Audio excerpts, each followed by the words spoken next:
Hey, so I don't know what to title this video.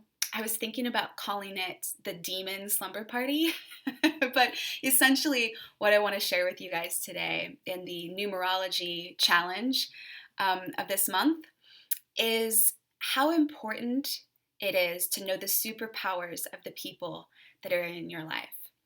Because when you know these numbers, you can create these supernatural experiences where you experience magic along with these people, a deeper sense of connection, and one of my favorite things of all, you're able to maintain a higher vibration or a higher positive mood for a longer period of time. So it's magical stuff.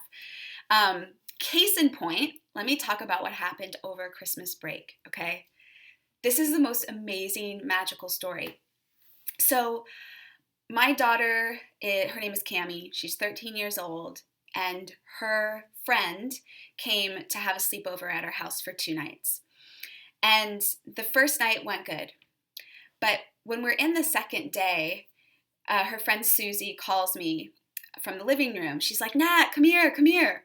And I run in. I'm like, what is it? What's wrong? And she said, your house is haunted. There are demons in this house.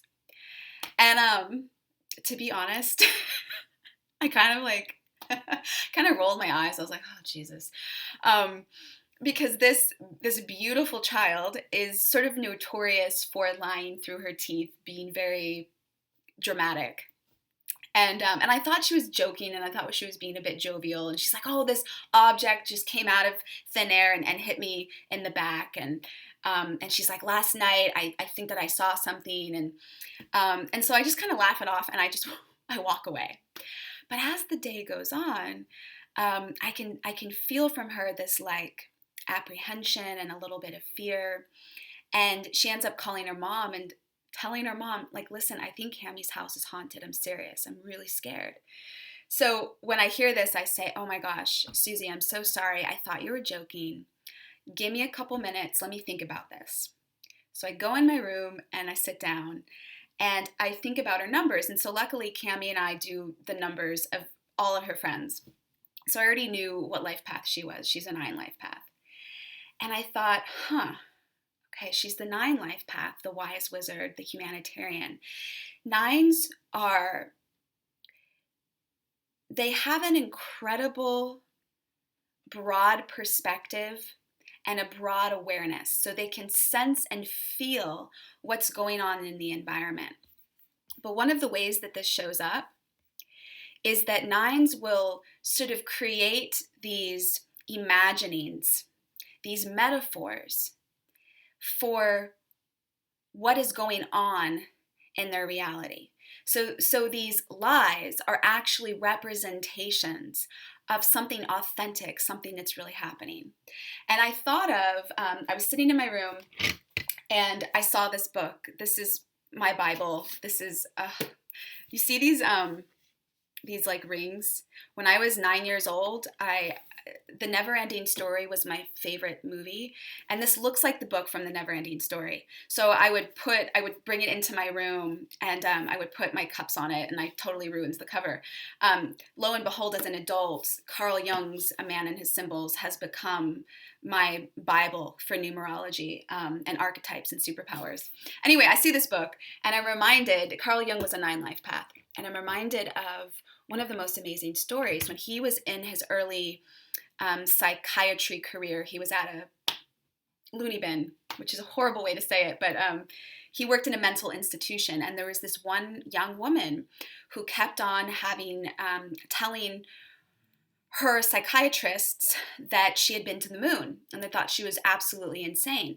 But Carl Jung believed that our dreams, our imaginings, our visions are a reality in and of themselves. He believed her. He said, you have been to the moon. Tell me about it. And the whole story goes that she actually completely was cured from schizophrenia and from this condition that she had because he believed her. So I'm sitting here, I'm seeing my favorite book, and I'm having this moment, and I realize, oh my gosh, these demons are real. These demons are real. And also because I could acknowledge that I think Susie was picking up on an energy in the house. I was kind of feeling agitated and frustrated already the night before. And so I think she was picking up on some stuff. So I walk out there and I said, all right, Susie, tell me more about the demons. Where are they? Where do you see them? Where do you feel them? And so she points around to a couple places in the house. I said, okay, would you be open to using an ancient technique? It's been used for thousands of years by these amazing magicians for how to cleanse that negativity, to cleanse the demons out of the house. Would you be open to learning how to do that? She's like, yeah, I will. And this is a superpower of the nine. The nine is able, with their imagination, which is real, they're able to cleanse and renew a space. So I get my smudging materials out, some sage, some dishes. I light the leaves. I give them to each of the girls, and I say, I want you to, go around the house and cleanse those areas. And I teach them how to direct and feed the smoke like dragons. You blow on the sage leaf, and then the smoke goes into that corner. I taught them what to visualize. Here's the thing that was so awesome. I heard them in this office, so they isolated the office and the house as being the area that needed the most work. And I'm hearing them like whisper and kind of giggle, and they're getting really, really into it. The house was completely transformed.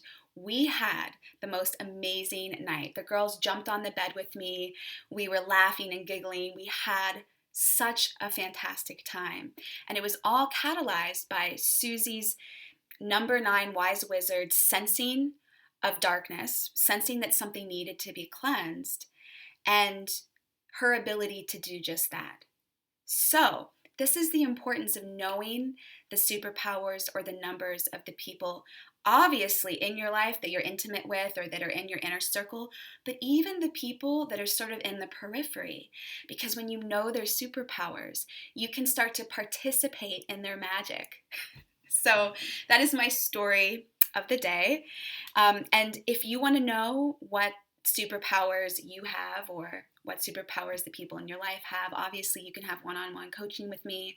I'll post a link below to my services page. And I will see you guys soon. All right, bye.